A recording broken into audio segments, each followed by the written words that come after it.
Welcome. You have reached review time with Imperial, and today's review will be Power Book 3, Raising Kanan, Season 2, Episode 10, the season finale. Let's get into it, and before we get into it, subscribe to the channel and like the video.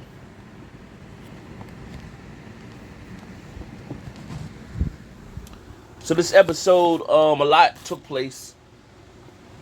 Overall, a lot took place. Let me not say that. That's maybe it's exaggeration. It just closed up the episode. So at the end of the last episode, if you watch my last recap video on episode 9 when Marvin let crackhead Sam go, I said it would have been smooth if when the bus had that scene with the bus drive by and Marvin was sitting on the other side. Nevertheless, this episode started off with Sam in the crack house getting smoked out. Marvin showed up at the crack house and basically he killed him. Sam did let the audience know that he used to be an accountant before he got on drugs, and it changed everything. Marvin pretty much didn't want to hear all that and shot him. So the war, Stefano. So they bought Tony Danza from Who's the Boss back in the day. They bought him to play Stefano. He is the big boss in Queens, and that's who Sal said he had to get acceptance from before he could start a war in Queens. Now, when he arrived there, Stefano told him that pretty much Rock came to see him as well. He told Rock he's not going to get in between. That's between him and Sal. He told Sal he doesn't fool with moolies, and told Sal to just get over it, get it done, and go about his business and never cross back, stay on his side of the bridge. Now, he did mention to Sal that Rock pretty much borrowed a big fish tank, basically saying she gave him money. Now, a lot of plays is being orchestrated through this. So you got Kanan and Famous needing money. Kanan is like, I'm going to hit these streets hard. He went to the high rise to get some work. Marvin seen him. Marvin he's the one that been making accounts short, and Kanan pretty much said, "This is mine." He don't care if she tell Rock or not. So he told Kanan, "I'm gonna tell her." He's like, "I don't give a." He don't care pretty much. So remember, Famous killed Freddy last episode, and the old man in the apartment building was being questioned by the detective. The old man said he ain't know nothing. The detective gave him the card. The old man threw it away. So we're gonna see how that panned out in season 3 of that.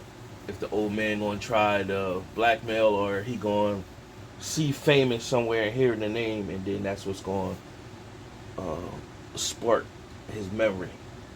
So that was the play there. Then you had Juke. She went to go see the boy that went out on a date with her. She realized he was the one to dime her out to her mom, and she swung on him, punched him, beat him up, and she got locked up. While she was in jail, of course, Burke got her out, and then Burke said, "Hey man, I've been looking out for you. I need some get back." So of course, she asked her, "Is Detective Howler Kanan's dad?" And she pretty much said, "Well, you know, DEFCON's his dad." And so she did tell Burke, "Hey, you need to watch your back. Some of the people you think is for you, not really for you. It's a target on your back, just like it's a target on everybody else back out here." So from there, it shows Rock at the new house. Now, you wondering, she's taking this long, drawn out time to get in the new house, and you sitting there like, man, she's still fumbling around at the old house. So what happens is Lulu gets some mail at the studio, which triggered him to go to the bank. When he went to the bank, he got to see that in the event of Crown's death, she would get his shares of the company.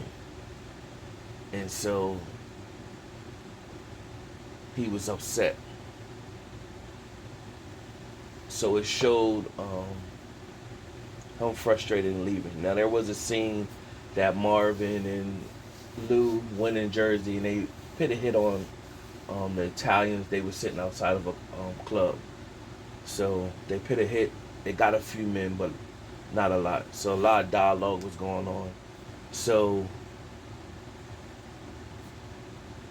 Burke seen Kanan and Famous out there hustling. Famous ran off, so of course the hustle game that they were running, the fiends come up to Kanan, tell him how much they want. Kanan takes the money, and then pretty much Famous give him the amount. When he seen Burke, he just ran. Kanan didn't run. He stayed there, and then Burke took him somewhere, took him back to where he shot Howard at, and she questioned him about everything. And he even told her that she even told him that Rock was Howard's CI. And so Kanan pretty much blew it off like, you just a cop talking mess. So she said, well, I'm going to take you in. So when she went to take Kanan in, Kanan reacted and threw her off of him, and he just ran.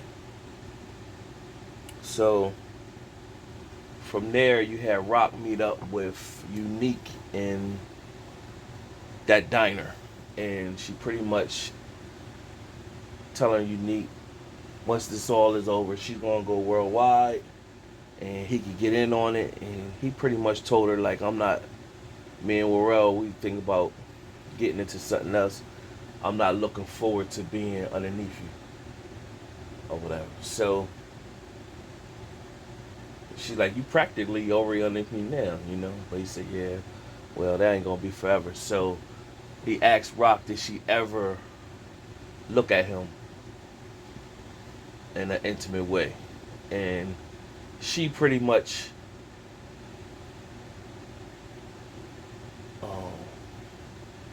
was like, no. But I think the fan base is like brewing for Unique and Rock to, mix it up. So she pretty much was like, no. But she gave the energy like, yeah, really, but we at war right now. I ain't got time to be talking about this lovey-dovey stuff. So he pretty much told her he not getting involved with the war or whatever. So he stepped. Then you had Marvin come home, and he found that he thought somebody was in there, but it was actually Juke, and Juke was telling them, basically saying she's moving back home. So you see that relationship growing. And then Marvin was pretty much hyped off of that. Then it showed Lulu questioning Rock, and Rock pretty much, she's like, I don't need this right now, Luke. And he's like, I've been to the bank, so I know everything. And so she pretty much was like, well, you ain't really been all in, and this is it's been my business. Your portion of the business is mine. I had to get Crown's portion, so I don't have to spell it out to you. So basically, she said some hurtful things to Lulu, and told him that she owned him. And then she stepped, but he had this look on his face like it hurt him. That like crushed his spirit. That crushed his spirit at when she did that. And so I think I'm making sure I cover all bases with that. So that's pretty much everything. Now, the last 10 minutes of the episode, everything goes to crap. So it shows Sal, he's over at the pool hall, he puts on a song. And then it first goes to Warrell, where Warrell and Unique is. And they get in a shootout, and Warrell gets killed. Then it shoots to Marvin's at the high rise. So no, it doesn't. That's the last one. That's the second to the last one. Then it goes to Lulu at the studio. Now this studio they had don't never got no security, no nothing. But the henchmen come in and Lulu's upset. He said, I'm done with this. He's packing everything up. But as soon as he could look, he seen the henchmen coming in and they just start shooting. He told Ziza move out the way, but she didn't. So Ziza got killed. And so far, characters wise, Morel, Ziza got killed, and then Lulu threw a distraction and he came up like they said Lulu don't miss, and he shot both of the henchmen.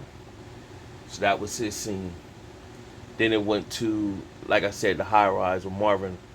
So it was a big shootout there, and Marvin was basically saying, throw all the work and everything down the chute. So they was having a shootout. Marvin got hit in the side, and he made it down the steps, but he was bleeding. Now he had this gun, but he had just one round. I'm like, you'd think they would be loaded, but I guess they never thought no war would come there. But he didn't really have no bullets like that. So when he came down, he was knocking on doors trying to get somebody to let him in. Nobody would let him in. But remember, if you remember episodes back, when Marvin was starting to go through his therapy, when that guy was on the elevator, he was snapping, he was in a wheelchair, and then Marvin was just like, told everybody chill and let him go, and he was still talking crap. Well, that ended up being the guy that come open the door and told Marvin, come in. And so Marvin went in, and then when the Italians came down the steps, they said, let's get out of here. So so Marvin looks like he's definitely going to live for season 3. Then we get to Raquel. So it shows Kenya walking up to the house. Now, at first I was like, here she go at her house, and she ain't got no damn guards like at the old house. So she's in the house packing, and Kenya knocks on the door, and so upon opening the door, Rock grabbed her gun, and when she opened the door, Kenya was like, I just want to talk to you, woman to woman, mother to mother, and then Rock was like, my guards just let you walk up like that without saying something to you? And then she looked in the car, the guards was dead.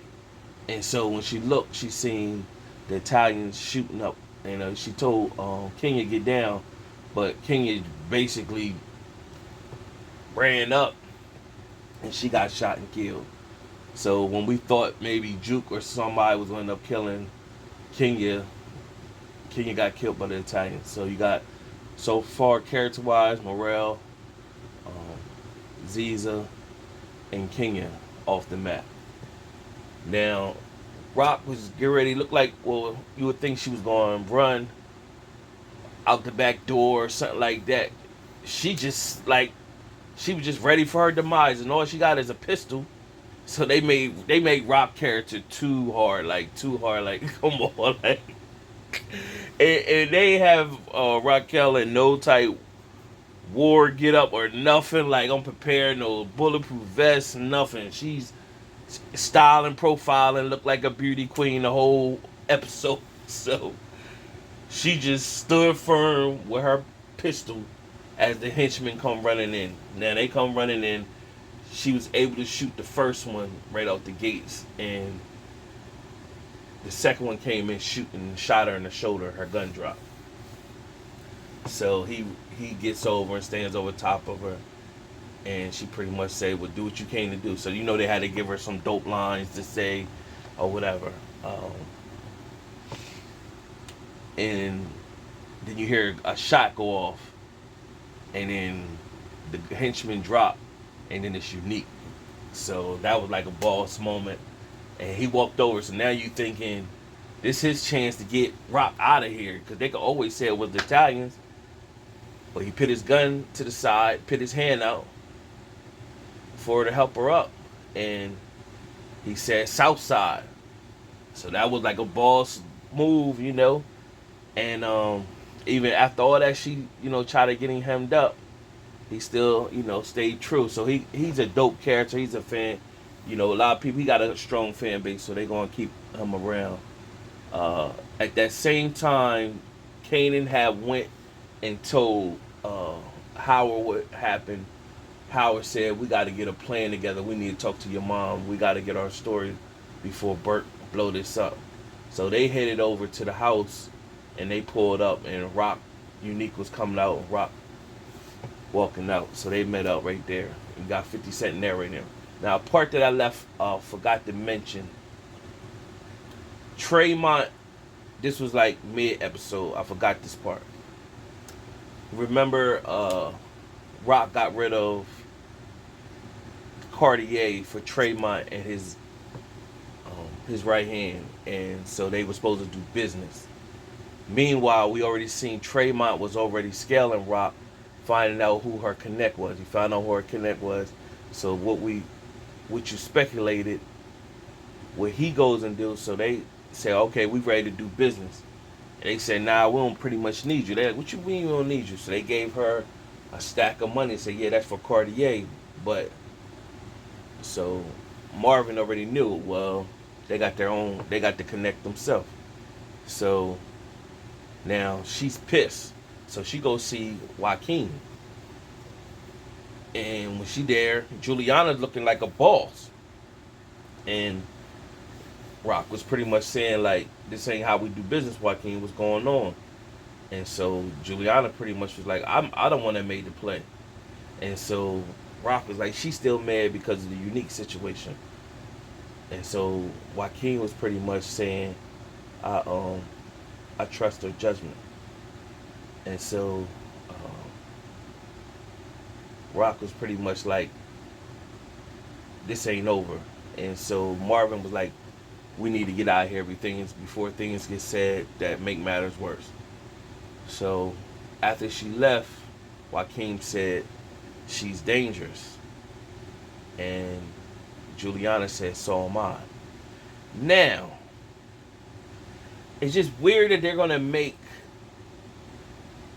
Juliana this boss character when she was, if her cousin was connected, like his cousin, she was getting abused, and you would think that he wouldn't allow that happen to his cousin or whatever. So maybe that's some weird situation. And if she admired Rock for her strength,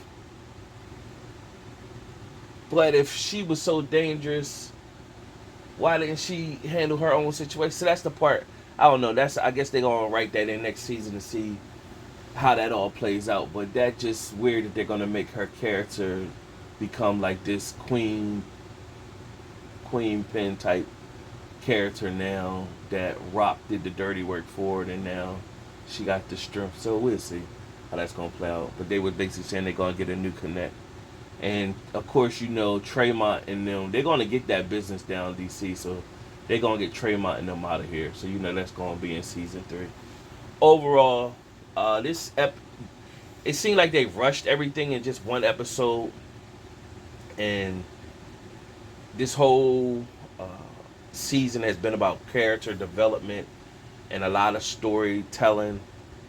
And so right at the end, they just dropped off 4 characters, give or take. You still got Sal alive. I'd rather seen Sal get killed at the end of this episode. Who want to see that keep going on? So, it was overall decent. I mean, pushes the story along. Decent. The episode was decent. The season was okay. The season was just okay. It wasn't the best or whatever. So, other than that, subscribe to the channel, like the video. What you think? Till next time.